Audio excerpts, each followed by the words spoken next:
Ireo pikatsika ny fahamarinana dia faly mampiseho ianareo ireo fahalalana izay nafenina amantaonany maro. Tsara marina fa ny information izay andeha aseho anao amin'izao fotoana izao dia azo isain-tanana ireo izay tena mahalala izany. Ary ireo olombisy ireo dia nisafidy ny mba hanafina izany amin'ny vahoaka tsy mandady arona mba tsy ahalalana ny tena zava-miafina maro. Na dia izany aza dia misy ihany ireo olona izay nanana fahasahina mba hanambara antsika izany fahamarinana izany mba ahalalantsika azy. Ny antony horan-tsara ity dia ny mba ho fampianarana sy foazana izay mbola matory amin'ny finoana izay efa nananany hatrila, ary farany mba samy ahay sy andinika ny kolontsaina tsirairay sika rehetra. Ary fanampin'izany dia ny mba hisariana ny olona mba ho any amin'ny hoavy mamiratra, na dia hoe hita fa mety ho tafotoana ianao amin'ity fahamarinana izay haseho ity dia iangaviana ianao mba hanokatra ny masonao sy sofinao tsara raha toa ka tena fahamarinana marina no mba hantoerana ao aminao. Mba mamakia boky, mba mianara, mba mamakia boky, mba mandinia ihany, mba mahaiza mampiasa saina. Aoka mba ny fampiasany saina no mba hantoerana, mba mahaiza mampiasa saina. Ninninona ny zavatra izay eritreretinao fa efa hainao. Ninninona ny zavatra izay eritreretinao fa inonao. Samby fanambarana manezingezina ity.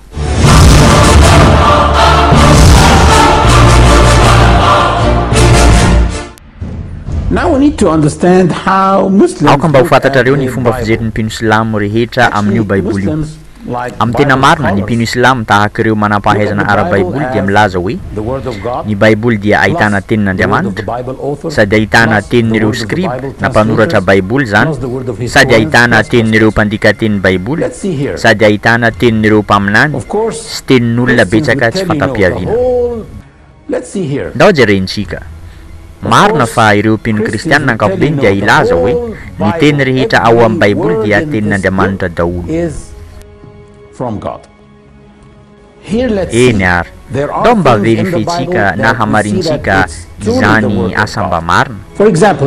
Voalohany aloha dia tena ahitana tenin'Andriamanitra marina ao amin'ny Baiboly.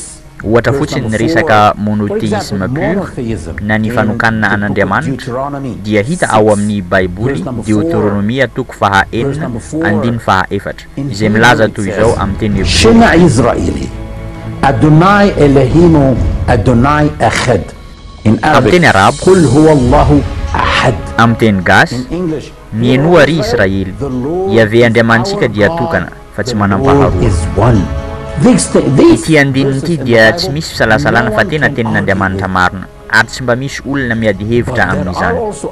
Nefa kosa misy koa ireo andian-teny izay tena hita mibaribary fa tena tsy tenin'Andriamanitra velively. Ireo teny ireo dia tsy teny ratsy fa tena teny tsara, tahaka ireny taratasy alefa mitapaka sy namana ireny. Ohatra amin'izany Masinda Paul dia miteny ao amin'ny Baiboly Timoty 2:4-7:20 ka hatramin'ny 12. Veloma any amin'ny Priskasy Akilasy ary ny fianakaviany Onesiforo, nijanona any Korinto i Erasta, ary navelako any Mileto i Trofima fanarary. Aza ela fa tongava aty alohan'ny ririnina. Manao velomanao i Eubolo sy Pudens sy Lida ary Claudia mba amin'ny havana rehetra iray fonona. Marina fa tsara ireo teny ireo, fa manao azafady amin'ireo mpino kristianina fa tsy mba tenin'Andriamanitra velively ireo ireo koa ao amin'ny Baibolinao Hebreo 7:20 ka hatramin'ny 4:20.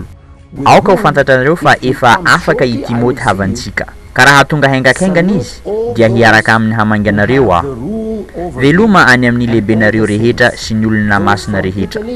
Manao veloma anareo koa ny havana iray finoana aty Italia.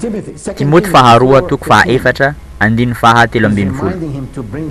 Entokely ilay akanjo navelako tany Traosy ao amin'ny Karposy rehefa makaty ianao, ary ny boky koa fa indrindrandrindra ny taratasy Don't tell me that these are the words. Aza mba lazaina amiko mihitsy fa ireny teny novakiko taminareo reny dia tena tenin'Andriamanitra fa sino an'izany velively za. Izy ary ireo nanoratra ireo filazantsara hita ao amin'ny Baiboly ireo.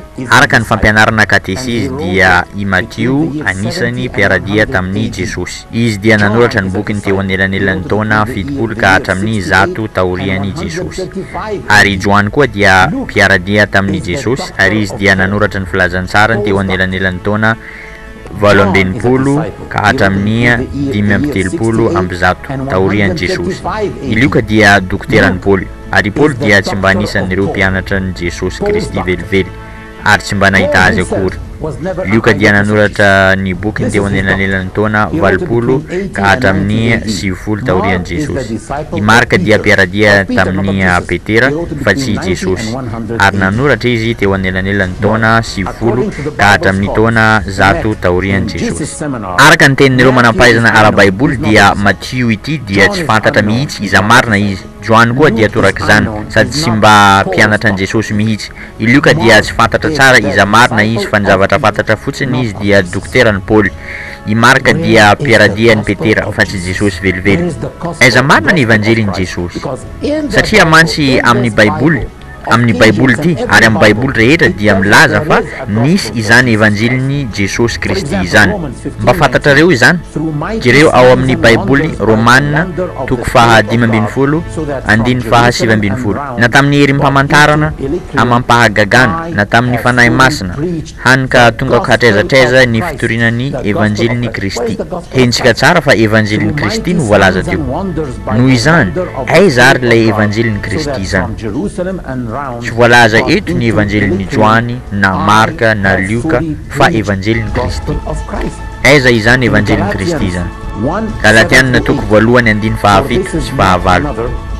Tsy dia hoe misy evanjely hafa akory anie fa ny evanjelin'i Kristy ihany no tadiavin'ny sasany ovana mba hampitabatabana anareo fotsiny. Ka ny tenanay na anjely avy any an-danitra aza ka mitory evanjely hafa noho izay efa nitorinay taminareo dia aoka ho voaozina izy. Noho izany ny Baiboly dia milaza tsy ampiambambana fa raha mitory teny hafa ankoatran'ny evanjelin'i Kristy ianao dia ho voaozina. Andiny ara-Baiboly daholo no resahako taminareo teo.